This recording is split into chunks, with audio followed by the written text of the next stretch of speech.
Hello, everyone, and welcome back to the Great Book of Grudges. My name is Nathan, and today we're going to do something a little bit different. We've got the lovely guys from Cubicle 7 here. We're going to be talking a little bit about Warhammer Fantasy Roleplay and, of course, the old world. I know you guys have been asking about that, so can you guys please introduce yourselves?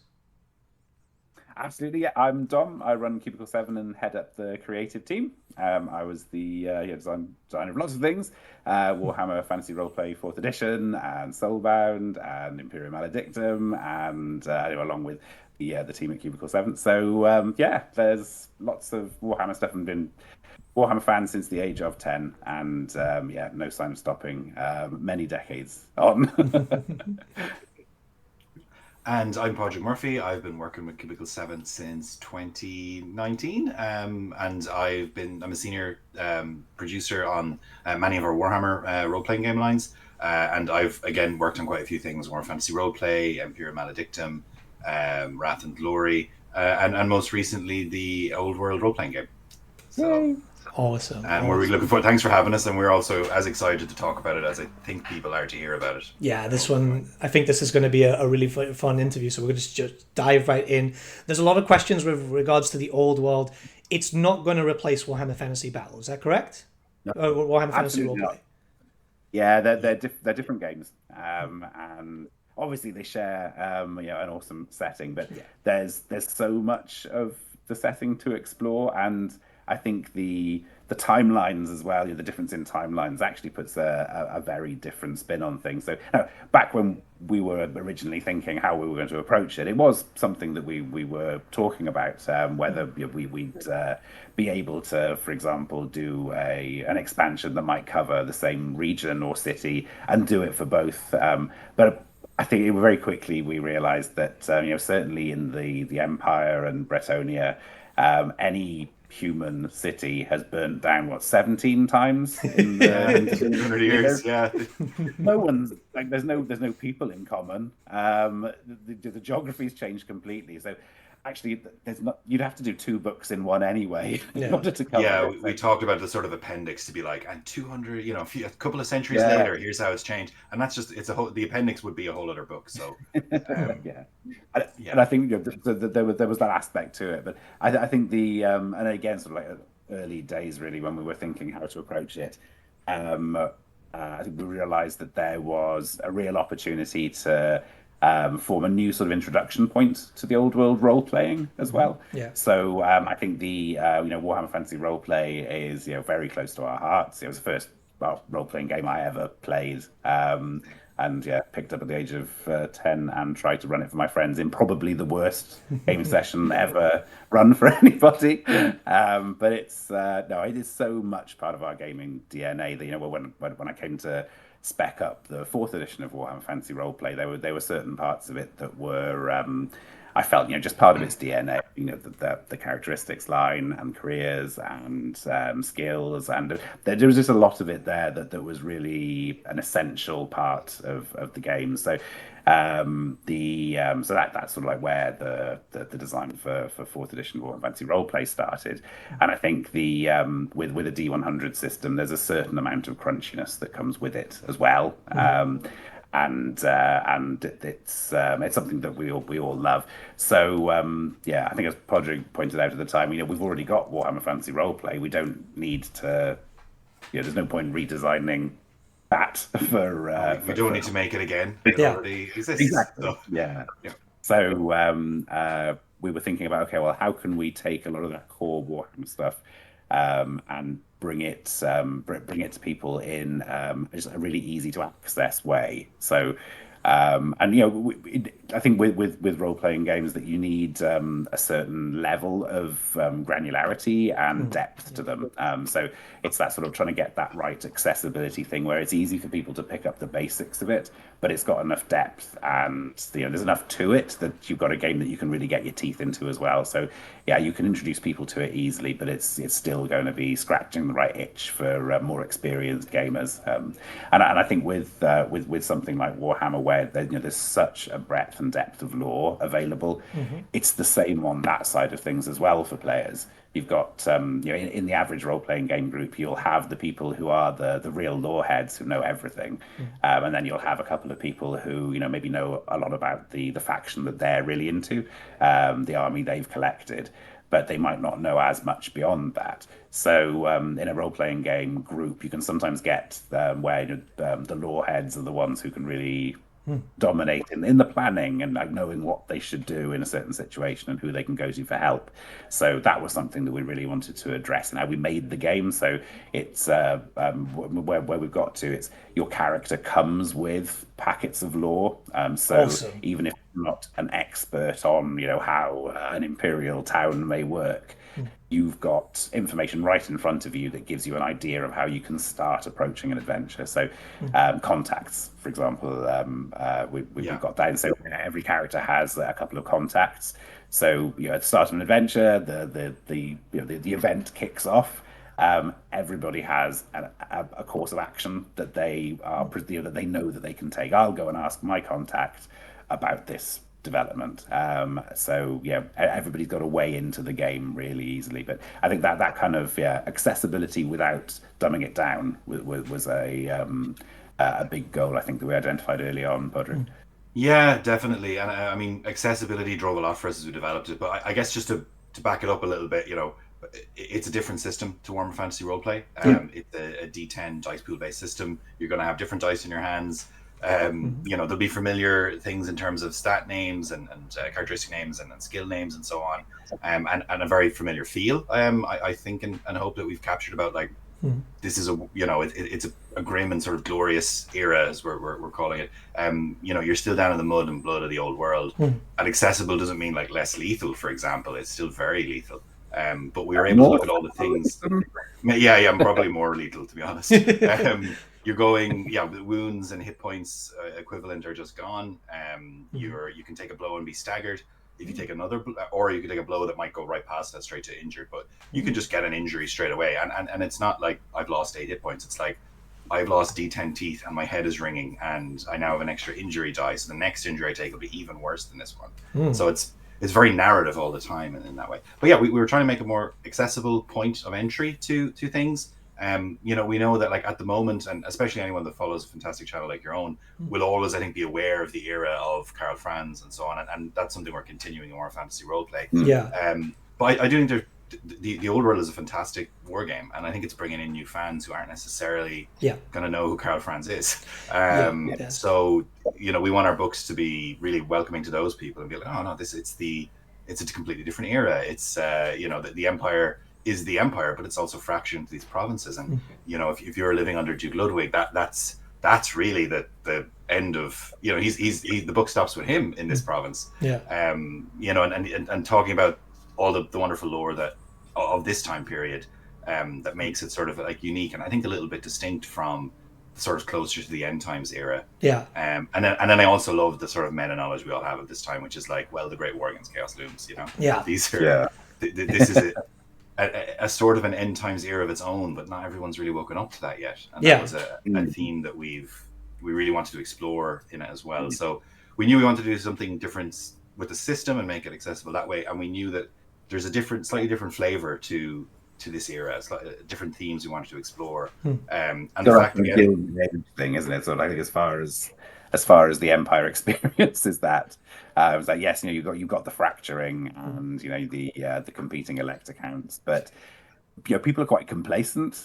Chaos is at the lowest ebb ever, I think, and it's there's a level of I think quiet power there in the Empire. So you've got all of the threats are having to move a lot more cautiously and carefully and in the shadows. And when we were thinking about that, I think because when you've got those kind of threats that feel like their backs are to the wall a little bit, or that they're they really have to be careful.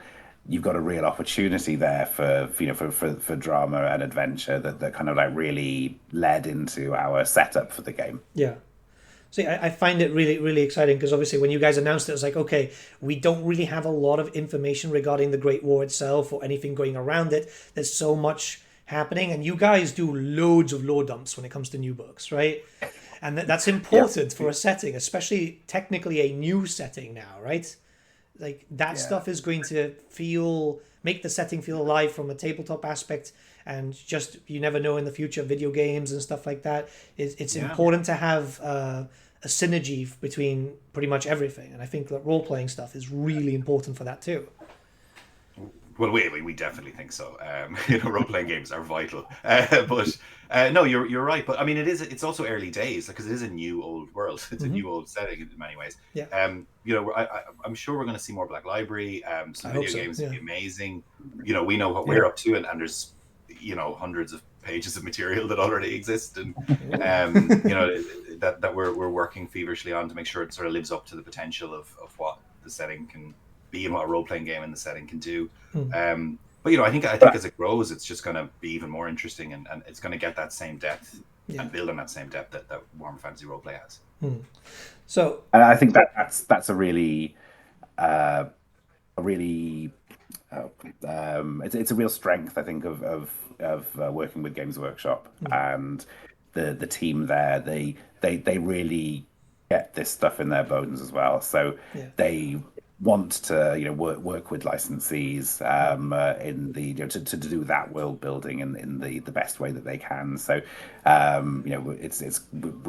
we're really lucky in having good contact with the studio, and the licensing team is basically stuffed full of lore experts. So there's a lot of those opportunities to explore little bits maybe that that licensees can do in a little bit of an easier way, maybe than like the core line would be able to do. So they're alive to that, and they encourage that. It's something that they're really keen to see. That's awesome. Yeah, and it's great to get it on your sort of calendar where it's like, oh, we're going to have that talk about what's religion like in this era, because Sigmar is a god of an empire. The empire is fairly sundered. He's not the big deal that he's going to be when that we know he will be later. So we get to have these great conversations about which gods are important in this era, how important would they be, how would they affect people's lives, what's magic like in this era. It's a totally different offering. There are no colleges of magic. The wind still blows strong, but people's understanding of them is very different than it will be later on. Yeah, that stuff is like really important context. There's a lot of, Games Workshop has just released a bunch of new wizard models, right? They're great. They're very, very amazing. Cool. I was lucky to paint them up a little bit early access, which was, if anyone from GW is watching, thank you. But it shows you get a little bit of hint in religion, like when it comes to the elementalist, because it's very Tarlite in a sense. And that stuff, a lot of people are very curious because the churches have a big part to play when it comes to the Civil War too. Yeah. And I mean, this is an era when and I think they touched upon it in one of the Arcane Journals, but every claimant to the throne has appointed their own electors to support them, so and lots of religions are getting caught up in that way. The Tal and Tal's cult won't necessarily have an electoral college vote later on. We know they don't, but they do right now, because obviously they're going to support Ludwig.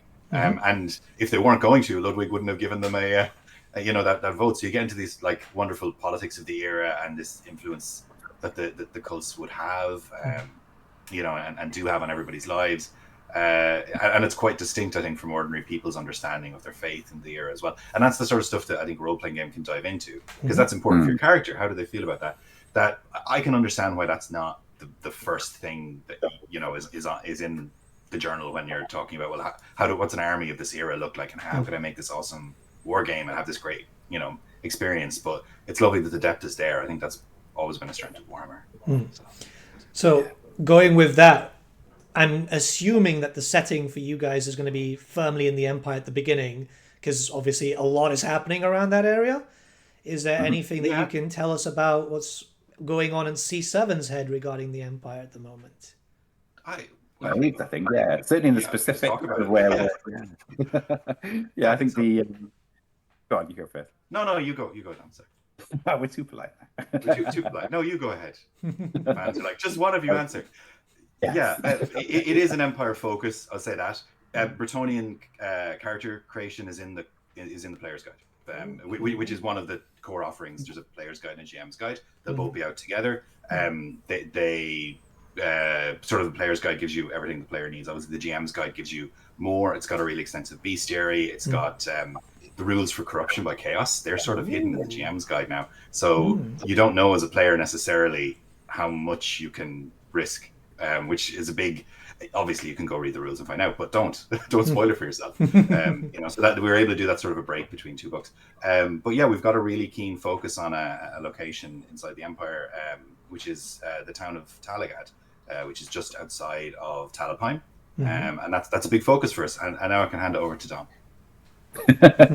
I think generally with our approach to providing lore, we'd much rather start somewhere with a bit of a smaller area that we can really go into detail with and give you a load of useful game information. I think with the role-playing game, sometimes if you go too broad and everybody gets like a paragraph on each city, it's not actually anything useful for the GM to put into the game. So I tend to do that approach of let's take a smaller area and really give you a lot of detailed game information, and I think that helps everybody out. It helps the GM by having as much material ready to go, and I think it helps the players get in as well because they get to know somewhere a little bit more. They can build a bit more of a relationship with the area and the people in it. So again, with our sort of guiding light of making this as easy to get into as possible, the deep dive into Talagad, just really jumped out at us.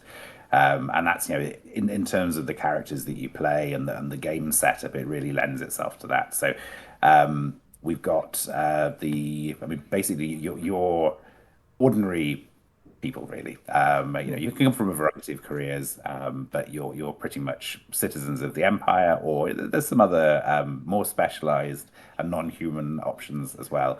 But broadly speaking, you have lives, and we mentioned you have those contacts that in Talagad, and they're sort of maybe related to your business or personal relationships, but they're people that that ground you in the setting and give you a feeling like your character actually lives in this place.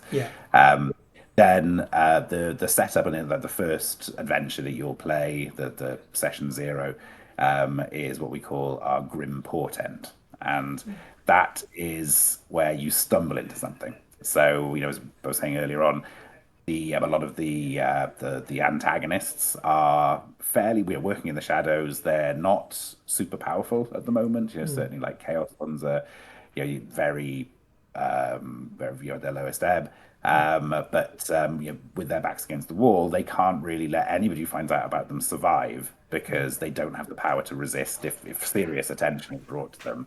They just that they haven't got the power yet. So what that session 0 does, it really binds the party together. So there's when you're making your characters, you'll find out how they know each other. But having gone through that initial kind of situation where you've stumbled into this awful situation, and it's not so much that you've seen what's going on, it's what's going on has seen you, and they're not going to let you walk away from that.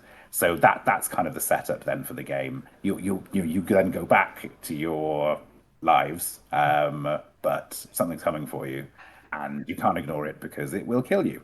So rather than sort of like having to go out to adventure, the adventure's coming at you, coming at you like 3 war wagons and 2 steam tanks chained together. So sounds terrifying, actually. Some event on the weekend. Yes. So all of that sort of like is there, and then it's sort of like, well, how do you deal with that? How do you survive? And you start talking to the contacts and how you get through things. Yeah, so I think that's a really interesting part of it, and I think just talking about like the darkness being a bit more hidden in this era, like I think when the Empire kind of came together and won the last Vampire War, right? Like, I think that was the moment where like everyone realized the Empire was very strong when it was united, and I think like a lot of the powers, certainly the more sensible ones who are like can kind of figure this stuff out, are looking at and being like, we can't like operate in the open, because if we unify the Empire by being a problem, by being an external threat, they can pull together and destroy us. They like where's the Von Karsteins right now, not having a good time.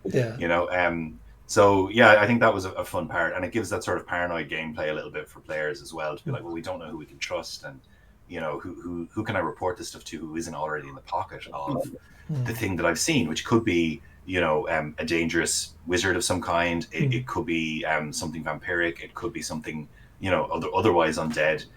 It could be that sort of like something chaos aligned, which means something different in this era as well, because this is an era where the voices of the ruinous powers they're more of a whisper than they are the shout they'll be later, but they're still subtle, and corrupting.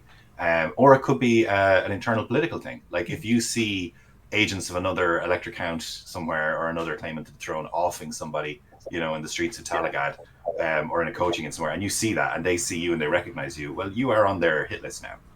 So you can get like these games motivated by different things, but the idea of the Grim Portent is it's in a complacent era. You've seen a bit more. It's seen you back, and what that means and is interesting. Quite like that sort of early picture we had, wasn't it, of the that the hunter has sort of like seen something out in the woods that shows that the whoever it is that's after them, they're back. Sort of strolling into town, like giving the meaningful nod to the blacksmith who puts down their tools, follows them over to the bakers, we give the nod, walk over, get the townsman, and then they meet in the warehouse and go, they're back. Okay, what are we gonna do? Because that is one of the differences depending on where you are in the provinces at this moment. Like if you like that'll be a great vibe, I think, anyway. But like if you rave about chaos in the end times, someone locks you up, because that's dangerous knowledge to have.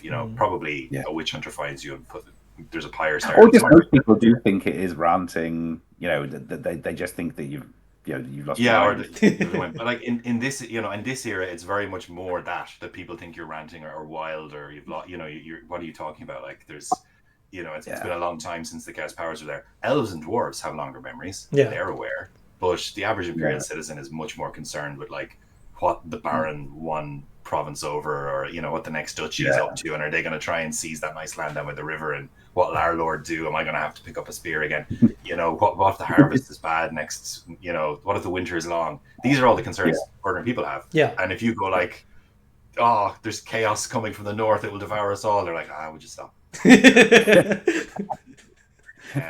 if it's real, and there's like not that bad. They're only with you for a week. But like if you think it's not a bear but a skin wolf in the woods, can you just live with yourself if you do nothing? What's the degree of fairy tales as well? Was something that we had a lot of discussions early on. Where how would it relate to our historical treatment of fairy tales, where the monsters that parents in the Middle Ages would scare their kids to bed with on time, that kind of thing, where and what the degree of truth that they would have sort of like placed on that. Now, obviously, in the Warhammer world, I think people know that a lot of it is real. But I think it's more the degree of you've got to go to bed on time, or the beasts of the forest will come for you. But they probably, in their heads, it's not a real thing, because they must be thousands of miles away, because there's none around here, and they're probably maybe hundreds of miles away, but they're not as far as people think. But they have been out of actively raiding frequently enough for the fear to recede a little.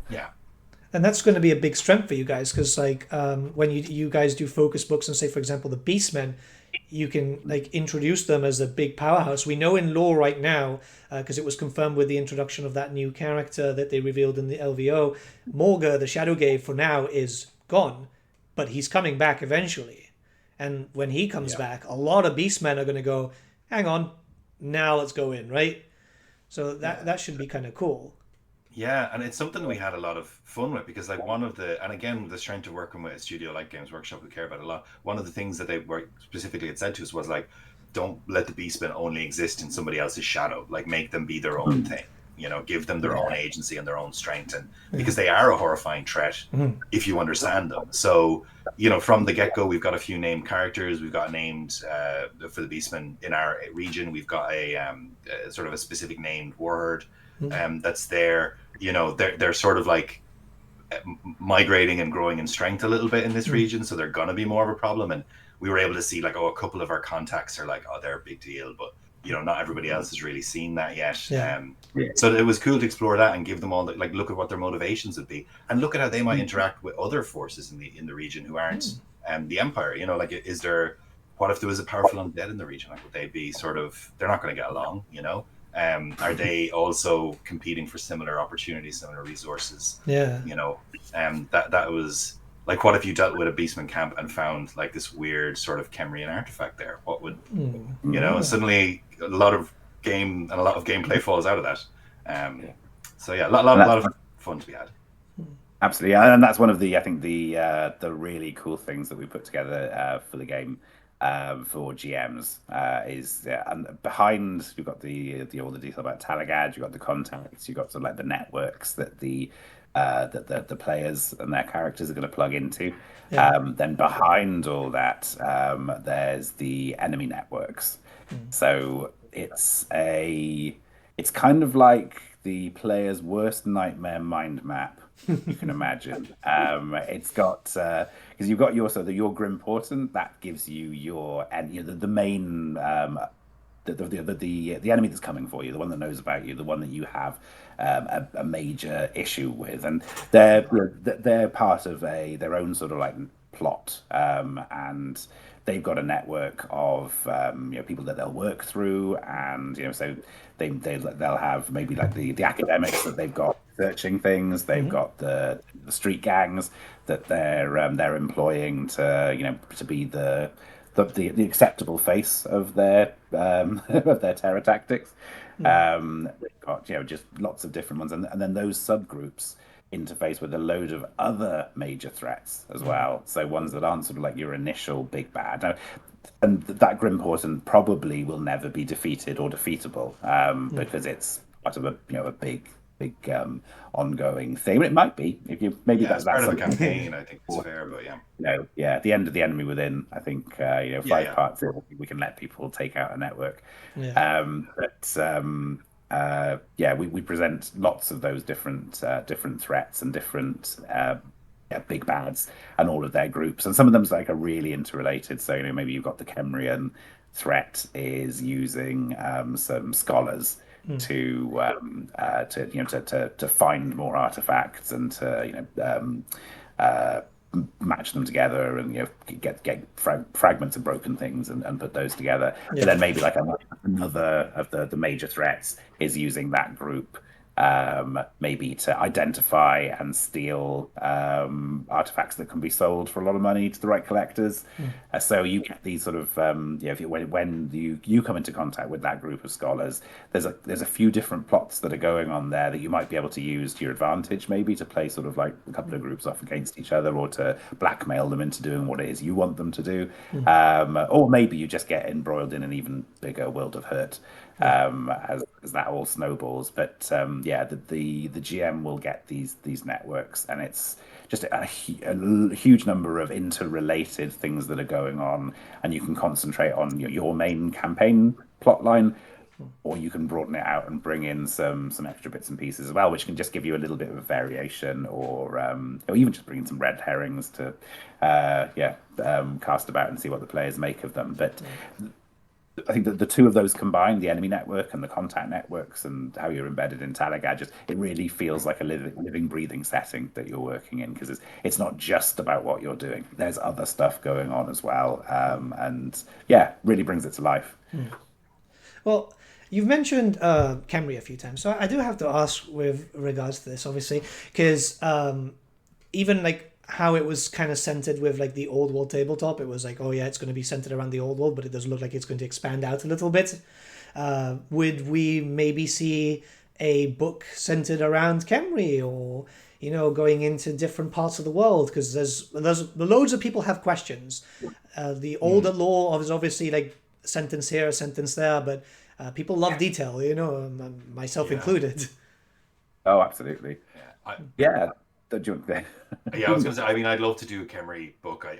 There was a brief outline, but it was an idea that was even back with me for Warhammer Fantasy Roleplay at some point.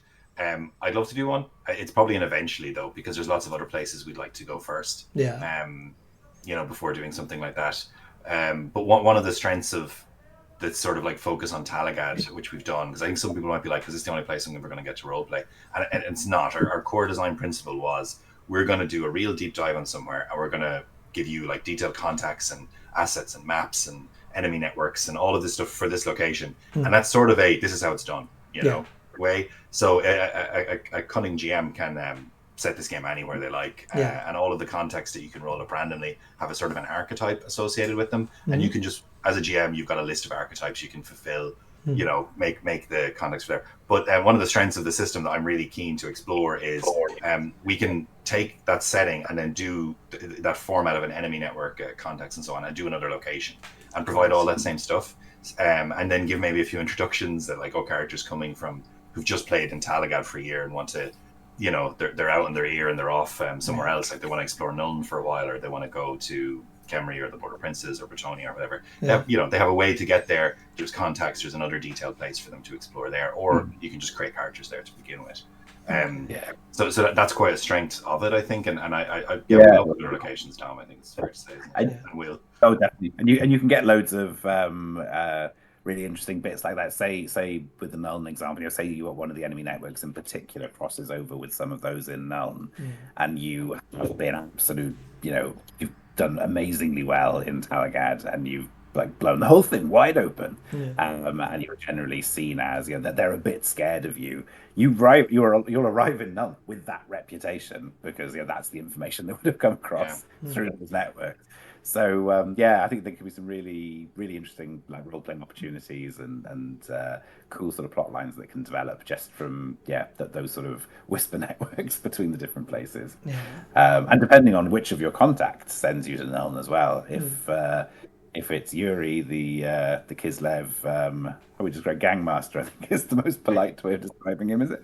Yeah, he's sort of he's retired gang boss. Sort of like ran things around. You never retire. He ran things in the sort of like little Kislev area of Talagad for a very long time, and is incredibly well connected, and obviously someone great to know. And you know, if you're creating a character as a sort of a thiefy, roguey type, Yuri's a really good character to know, and you're more likely to get him if you're rolling randomly, if you're in that career, because you get a certain number of ones, and then you also roll how you know him. And you know, some of those are like, well, he owes you a favor, you owe him a favor, you know. So they're all you get this sort of immediate flavor, this role play stuff, and like what we found with the context in playtesting, new and veteran role players alike, the minute you sort of like stepped off the boat into Talagad, metaphorically speaking, and you knew what your problem was, you know, you knew that there's something horrible that's chasing you now or knows about you. Every player was like, I go talk to my contact. You know, what does Yuri know about this? You know, he's Kislev, does he know an ice witch I can talk to?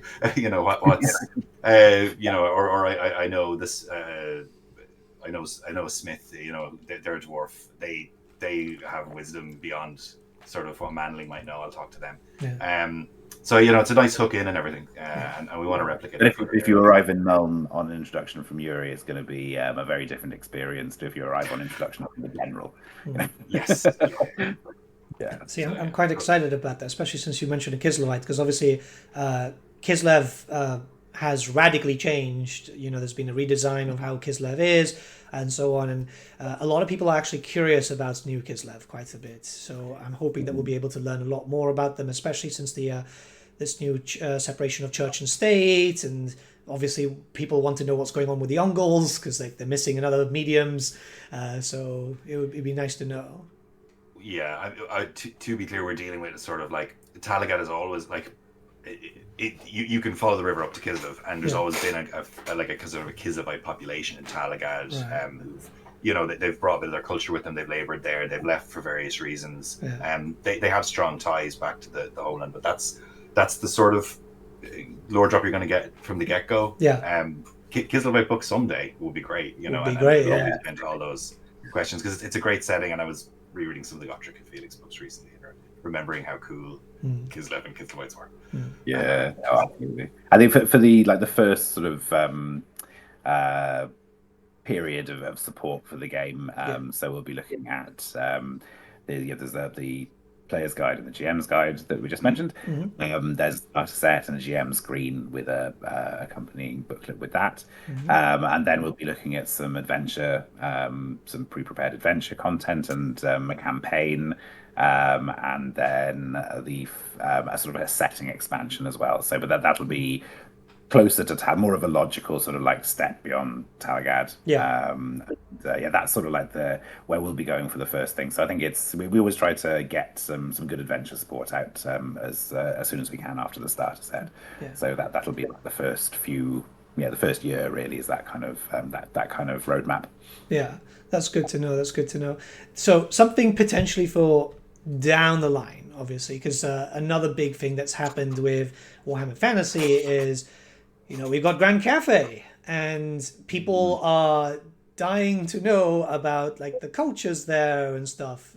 Obviously, there have been some interviews and so on. I was very lucky to interview Andy Hall, for example, and he was reading through the mysterious book that nobody can see and stuff. But it's a lot of people are curious because obviously we've heard tidbits in your books. Also, we had a few little sneaky bits in there and so on through earlier books. People want to know more. Exactly, yeah. Yabo Chow, I believe her name was, right? Something like that. Yeah. But my Cathayan pronunciation wouldn't be.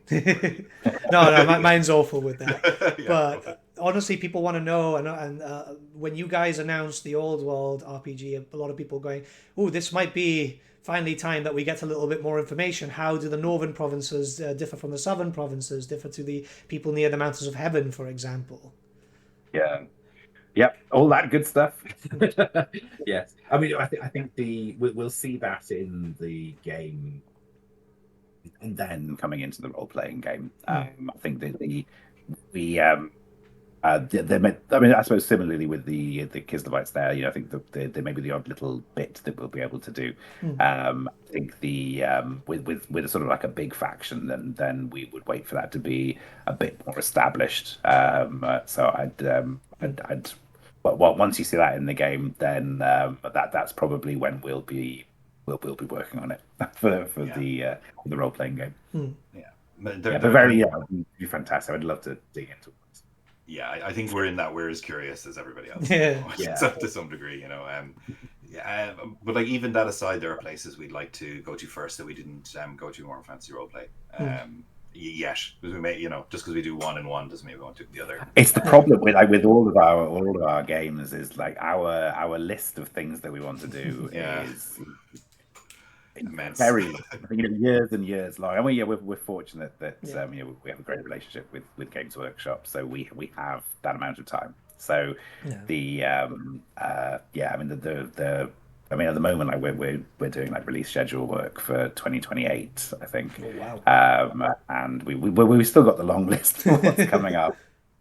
It's I see we're all just like huge fans, and that's one of the most difficult things is like what order are we going to do all these things that we really want to do right now? If we could do everything straight away, trying to get the priorities and I think it's a lot of the fan base just wants, because obviously we're now in this new setting, but it's still technically Warhammer Fantasy in that sense, right? It's the same world, but a lot of people want as much information as possible through every medium possible. It's the same thing as like, with all the journals coming out for the tabletop, everyone's like, okay, this is great. When's the next one? And like, it's just more Warhammer, more hungry. Often. Exactly. Yeah. No, definitely. And I mean, we're going to be happy to bring our little bit to that. But we're in that, we also are really excited for seeing the next thing and seeing what other licensing partners might do and seeing what Games Workshop might do is really exciting for us too. So cool. We get excited along with everybody else. So you've mentioned undead a few times, and I kind of want to double back to, because obviously the von Carsteins are gone right now. We're past the the Vampire Wars and so on. So I guess we're going to be seeing more of the other bloodlines a bit more active. I mean, would they let you see them be active? The vampires did not all instantly explode when the Vampire Wars ended. They were, many of them were destroyed. Some of them went into hiding. I think for a long time there was a fairly solid purge. I'd imagine the Cult of Moor and Morite Knights would have had a lot to do with that too, right? Yeah. But they didn't get them all. We know that because we know they'll be back later. But I think exploring some of the other bloodlines would be really cool. I think a lot of people are curious because obviously later novels in Warhammer Fantasy was always focused around the Von Carsteins and so on. Like, I personally am a big fan of the Strigoi. That's been my bloodline for a while. But like a lot of people like the Lemians, and there's missing bloodlines somewhere and stuff like that. There's a lot of deep history which there's people there's a lot know. of fun there, necrotic vampires and so on as well. I think it'll be fun to look at some of those too. Yeah, cool. It's another nice part of the role playing game as a medium, really, isn't it? I think that we can look at the slipped between the cracks a little bit more. That wouldn't have the force to take the battlefield, but yeah, that's Strigoi. But they can insinuate themselves anywhere. Like, yeah. No, they're in a steam tank. We didn't think to look there. Yeah, but a small isolated village or something out in the middle of nowhere could definitely, fall under the thrall of a vampire in a fairly sort of classic vampire story. Yeah, that's cool. But where they definitely see as themselves as sort of like slumming it. Yeah, really. Can't believe we've spent all our time in the Winter Palace now. Oh, soon we'll rise again. And one thing a lot of people are curious about, because obviously I troll through the Reddit forums and so on to see like what people are very curious about, especially because it's a new setting. We do have they've had various different names in the past. Obviously, the Southern Kingdoms is a more recent one, Southern Realms. We've seen it through Warhammer Fantasy with Up in Arms. We've seen a lot about like Teleans and so on. But like a lot of people are wondering, is like that a place that people will get a little bit more detail. I know a lot of people are very curious, myself included, about Estalia, for example. And around this period, they do tend to be a bit more active unless law changes. So like that stuff, would be kind of cool to see some stuff on. Just like culture is important, I think. Yeah, absolutely. Yeah. And I think both across the old world and Warhammer Fantasy Roleplay, there's it's been on the short list actually for certainly for Tilea. We've been there's things in the early stages, so it's definitely something that we want to be able to do. And I think I made a promise on the stage of the Luca Awards in 2019 that we would, so I have to at some point. Our Italian translation partners would, they would love Chilean supplement. I think it's cool. I do also think that the format that we're putting together for the old world role-playing game would really suit a sort of a because if we were trying to do this encyclopedic, a guide to all of Tilea, that would be, or all of Estalia, now wouldn't be the time, especially for the Estalia one. But if we wanted to be like, let's take a city and deep dive and do its region around it and talk about, the political situation here, the enemies that you're likely to run into here, what life is like here, who are the contexts here, what careers are available, what kind of, are there a lot of elves and dwarves in today, and how do they differ in how they interact with society versus imperial society, especially for the dwarfs, who are incredibly well integrated into the empire. Yeah.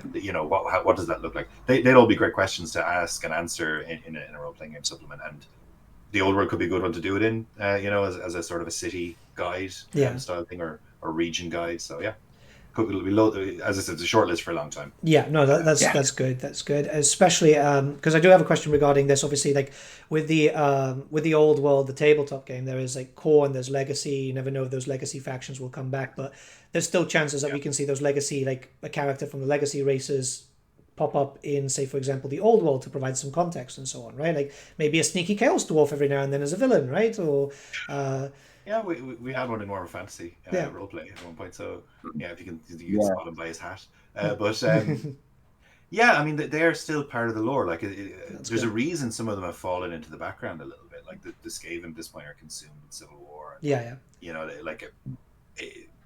they're not going to be the threat they are in something like the Horde Rat, era in the Enemy Within. So they're about. No, it's just because people were genuinely concerned, because obviously when they start hearing that something is considered legacy in one part and maybe it's considered legacy there, and like people are like, well, it's always important because obviously this world is so big and people want to know, like, you can throw a Norskin at us, which is going to be very cool, but what about a sneaky demon every now and then? Every now and then the warp can open up a little bit and Bloodthirster appears. Well, maybe not in this era. Chaos in this era is interesting. And we know from some of the arcane journals that not every entity that exists in the Chaos realms is a demon pledged to a god. Yeah. You know, there's other things there. You know, and that's interesting, really interesting to explore from a role-playing point of view as well. Like, a player could be a demonologist, right? Yeah. That's a lore of magic. And who are they talking to? They probably, you know, and you're not getting straight answers from demons anyway, right? Yeah. But like they can do magic that interacts with that, and that's really interesting. And chaos in this era is really interesting. I think it has a lot more of the I mean, this is something we talked about a lot as well, like in terms of like, are there chaos cults everywhere? Because there are in Warhammer Fantasy Roleplay, right? And that informs an awful lot. But I think in this era it's a lot more subtle, and I don't think that there are quite as many chaos cults. You know, you get other types, and they're not. It's not as self-conscious as I think it's sort of they're just doing a thing. Whether it's, you know, that they are just people who eat and drink a lot, and they're weirdly committed to it, but they wouldn't necessarily know there was anything more beyond that. You know, I think maybe you'd have somebody somewhere would have some inkling that, oh, there's a power in this, and be fostering it, but they probably don't know. Well, certainly wouldn't know any names for anything, or you know, it's more sort of like figuring it out. And I think, you know, one of the things, for example, I think one of the things that we really love about the I say we because it's something we talked about, the, like, a lot of the demons in the Horus Heresy, for example, you know, where there are a lot more of the personalized named demons rather than the categorized demons. I think, you know, there's something really compelling about that. I think, you know, that's something, I think that, you know, in terms of the older, I think we maybe be approaching it a little bit more from that perspective. I mean, that's always cool. You're not, because like, the first time you see a pink horror, it's pretty terrifying. But like, if you've seen 20 on the battlefield, that takes them away. But like, if there is a demon, a specific name that has specific powers and works through specific people, it's more like Gideon, sort of in the Enemy Within. Like someone like that. That's, you know, gets back to that sort of proper horror. The unknown is the mystery, and the unknown, and that's frightening. In something the way that something that's sort of categorized and you know what it is is a challenge to overcome, rather than a terrifying mystery to untangle and work out. Like, can we defeat this thing? I don't know. We don't know what it's capable of. Definitely don't let it out of the upturned bucket. And which is why it was a lot of fun to hide something like the corruption mechanics in the GM's book, and the GM's like, well, you know, tempt the players occasionally, you know, and they have specific rules, so it's all fair and above board. But like, you shouldn't know, God, if I got 3 corruption points, I'd be in a lot of trouble, wouldn't I? But I've only got 2, so I'm fine. No, corruption's bad. It's always bad. There's no okay amount of it. If it's literally pouring forth from the chaos wastes, like. So you know, that's it, being able to go back to that, like, well, you're not quite sure, and it's horrifying, is something that's been loads of fun as well. Cool. Absolutely. I mean, like, with the approach to magic as well, we've got for wizard characters that there are spell lists. There are, like, basically grimoires that other people have worked out and you've learned by rote. But you can also improvise magic as well. Okay. So Podrig's been working away hard on that set. That's my baby part of it. Can we keep talking for a while? Do we have to go immediately when the clock strikes I the hour? Have to. I think I've got a meeting in at 12. Oh my God, I'm sorry. Well, look, magic's been a lot of fun to write. Okay, so you've got a wizard level very much like you do on the tabletop. You know, and like a wizard character would have. You, even as a wizard 1, you can, like, pick up a grimoire, work on a spell, memorize that spell, and cast that spell. So if you're an elementalist, you can cast some of the classic elementalism spells, some drawn from the war game, some from older Warhammer, some totally new. You also, if you're an elementalist, you can achieve effects of certain powers depending on your wizard level. You know, so like the more powerful wizard you are, you can improvise just on the fly quite powerful effects. But they're more difficult to cast when improvising. But as a downtime activity, you can go away and be like, oh, the way I set all those guys on fire my battle, that was great. That is now Podrick's lesser conflagration. Make some rolls, and now you've got a spell that's reliable, easy to cast, understood rules, and you can just fling that out.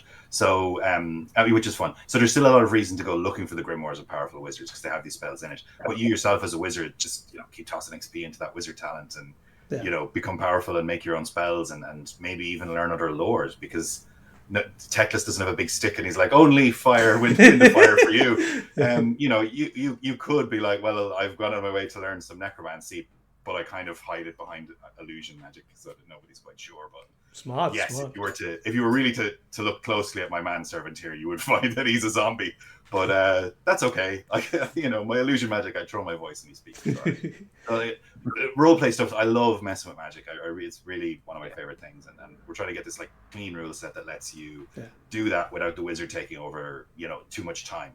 Which is why we have that kind of like, look, if it takes more than 2 minutes to work out what a spell should be, it's too complex for you to improvise. Go away and work on it in your downtime. Cool. But yeah, it's been loads of fun. I'm really compelled by the magic of this era. And familiars from the get-go as well, because every wizard miniature has a familiar, right? So definitely there's familiars around, and the realms of chaos are a bit less defined in this era, so there are little weird magical entities that exist. And my favorite one is the frog with the pipe in the miniature. He's very cute. I think it was cool that frog miniature came with a wizard or whatever, but it's really great that you've got a frog. Yeah, no, I've loved all the wizard miniatures, and one of our iconic characters for the starter set is a wizard, elementalist, and I think is lovely as well, and has got a lot of that character too. So. I was just saying, should we do a goodbye and then, because you two could keep talking if you wanted to do any sort of. Oh yeah, I mean if that's fine. Yeah, I mean for a little bit after. Yeah. So cool. Thanks Dom for popping by. I know you're busy. I don't want to keep you guys too much. That's why, because obviously, like, the more that you spend time talking to me, the less time that you guys are doing your stuff. Like that's true. That's true. Well, we need to do some talking to you as well. So. It's been fun. About the games apparently is part of the whole. Getting them into people's hands. It's it's funny. We are so focused on that. I think as a company, we're so product focused that just because we love making games and sometimes forget to do the other stuff as well. So no, thank you for having us. It's always good to talk. I've always got time for you guys because, like, honestly, every time like a new book comes out, it's always great to sit down, a nice cup of tea and just read. Like Tribes and Tribulations was really good for that because like. Savage Orcs. I love Savage Orcs. I painted 207 days, So getting a little bit of lore Savage Orcs is great. I'm really happy about that. Excellent. Yeah, definitely. Great. Yeah. We love doing that stuff, so absolutely. Great that it's finding its audience. Yeah. So what we'll do here is we'll just say, guys, thank you so much for watching. One thing, though, before you disappear, when can we see something for the old world? Maybe you can hint, maybe you can't. We'll have to see. So, I think we'll have some stuff coming fairly thick and fast soon, won't we? I think we've been writing some articles and blogs and social media things. As we know, people are ravenous for information, so we will have a lot up on cubicle7games.com. Fairly sure, just talking about it and so on. And we've done some internal sort of like FAQ answers because people have lots of questions, so there'll be a lot there. And the game is coming along well, and if you're fishing for release dates, you won't get an answer now, but it's not that far off. Yeah, I could try, right? You can try, but it's not too far off. I wouldn't say it's imminent, but it's getting there. You can certainly see by the summer. Oh yeah, that's like great. Settle down exactly when the pre-order and the digital launch will be.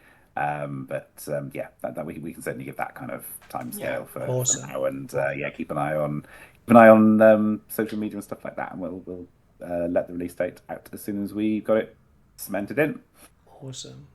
So that's going to be exciting. That's going to be really, really exciting. But thanks again to Cubicle 7 for the lovely interview, and we'll see you all again very, very soon, guys. Yeah, see you soon. Thanks for having us.